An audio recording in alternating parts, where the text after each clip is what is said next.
English லிட்ரேச்சரில் வந்து John Milton அப்படின்னு சொல்கிற ஒரு அருமையான கவிஞர் ஒருத்தர் இருக்கிறார்.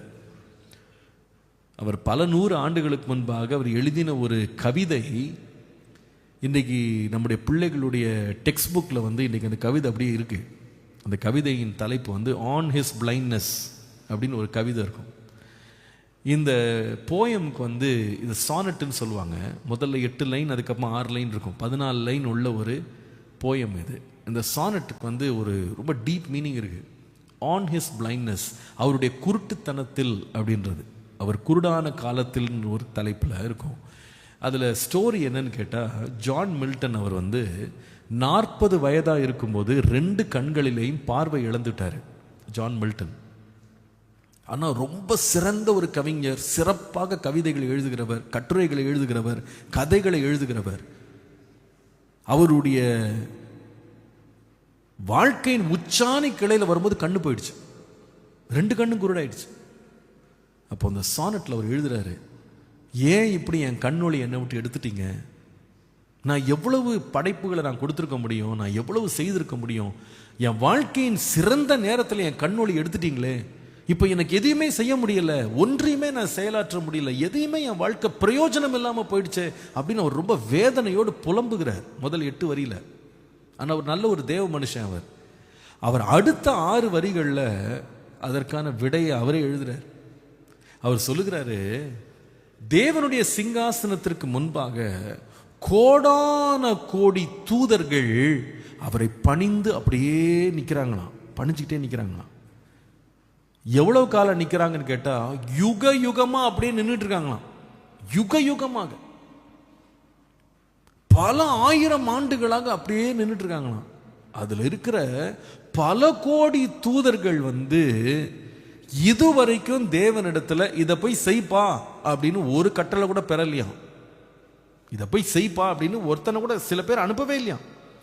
ஆனால் அவங்க என்ன செய்கிறாங்கன்னா, அப்படியே நின்றுக்கிட்டே இருக்காங்க, முகத்தையே பார்த்துட்டு இருக்காங்களாம். ஏதாவது சொல்ல மாட்டாரா, எங்கேயாவது போய் இந்த வேலையை செய்யுன்னு சொல்ல மாட்டாரான்னு சொல்லி அப்படியே அவருடைய பிரசன்னத்தில் காத்துக்கிட்டே இருக்காங்களாம். இதை சொல்லிட்டு அவர் கடைசியில் முடிக்கிறார் அந்த போயமை. Those who stand and wait also serve him best. அவருடைய சிங்காசனத்துக்கு முன்பாக நின்று கொண்டு காத்திருக்கிறவர்கள் கூட தேவனுக்கு சிறந்த சேவை செய்கிறார்கள்.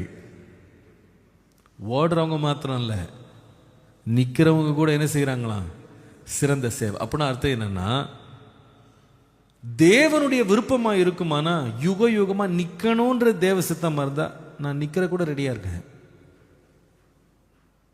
If God wants me just to wait, if that is his pleasure, if that is his desire, I am waiting, Lord. I am willing to wait.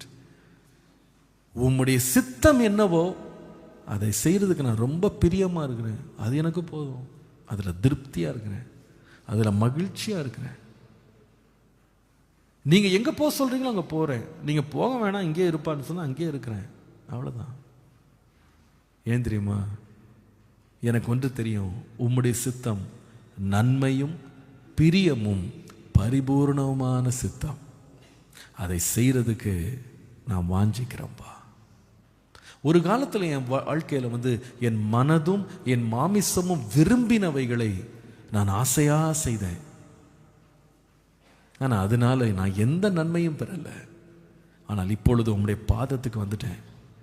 என் சித்தம் இல்லை, உம்முடைய விருப்பத்தின்படி என்னை நடத்துங்க ஆண்டவரே. ஒரு குயவன் கையில் இருக்கிற களிமண்ணை போல ஆண்டவரே என்னை முழுவதுமாக படைக்கிறேன். உம்முடைய பிரியத்தை செய்ய நான் ஆசையா இருக்கிறேன்ப்பா. இந்த காலில் அப்படிப்பட்டவர்களை கர்த்தர் ரொம்ப ரொம்ப தேடுறார். நாம என்ன செய்யணும்னு கர்த்தர்கிட்ட சொல்றதில்ல, கர்த்தர் என்ன விரும்புகிறாருன்னு ஆசையா பின்தொடர்றவங்களை கர்த்தர் தேடுகிறார். நீங்க ஓட சொன்னா ஓடுறேன், நீங்க நிக்க சொன்னா நிக்கிறேன், நீங்க என்ன வழியை போகணும்னு காட்டுறீங்களோ நான் நடக்கிறேன் ஆண்டவரே. ஹல்லேலூயா. ஒரு அழகான ஒரு பாடல் கூட ஒருத்தர் எழுதியிருக்கிறார். நீர் சொன்னால் போதும் செய்வேன், நீ காட்டும் வழியில் நடப்பேன், உன் பாதம் ஒன்றே பிடிப்பேன் என் அன்பு இயேசுவே. நீங்க என்ன சொல்றீங்களோ செய்யறேன் பாதர். நான் வாஞ்சியா இன்னைக்கு காலையில் it is not only about discerning the will of God. தேவனுடைய சித்தத்தை பகுத்தறிகிற மாத்திரம் அல்ல, தேவனுடைய சித்தத்தை செய்கிறவர்களாய் மாத்திரம் அல்ல.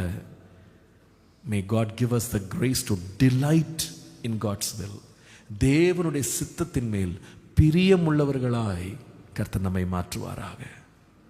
அநேக வழியில் பிள்ளைகள் கூட நம்ம சொல்றது செஞ்சிருவாங்க. ஆனால் நிறைய வேளை எப்படி செய்வாங்கன்னா விருப்பமில்லாமல் செய்வாங்க. சில பிள்ளைங்களை ஒன்று செய்ய சொன்னால் முணுமுணுத்துக்கிட்டே செய்வாங்க. இந்தா வச்சுக்கோ, போ, தானே வேணும், வச்சுக்கோ.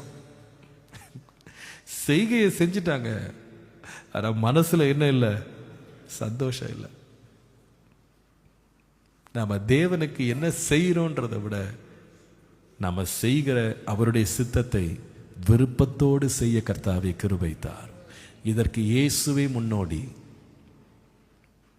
அன்றைய கெத்சமனே தோட்டத்தில் அவர் ஜெபம் பண்ணும்போது, ஆண்டவரே இந்த பாத்திரம் என்னை விட்டு நீங்க கூடுமானால் நீங்கட்டும், ஆயினும் என் சித்தம் அல்ல உம் சித்தத்தின்படியே. இது விலகுனா நல்லா தான் இருக்கும், ஆனால் இதுதான் உங்களுடைய சித்தமாக இருக்கும்னா நான் அந்த பாத்திரத்தை நான் பிடிச்சிட்றேன் ஆண்டவரே, அதை நான் ஏற்றுக்கொள்கிறேன். உம்முடைய சித்தத்தின் மேல் பிரியங்கொள்ள களிமண்ணை போல படைக்கிறேன். ஜெபிப்போமா?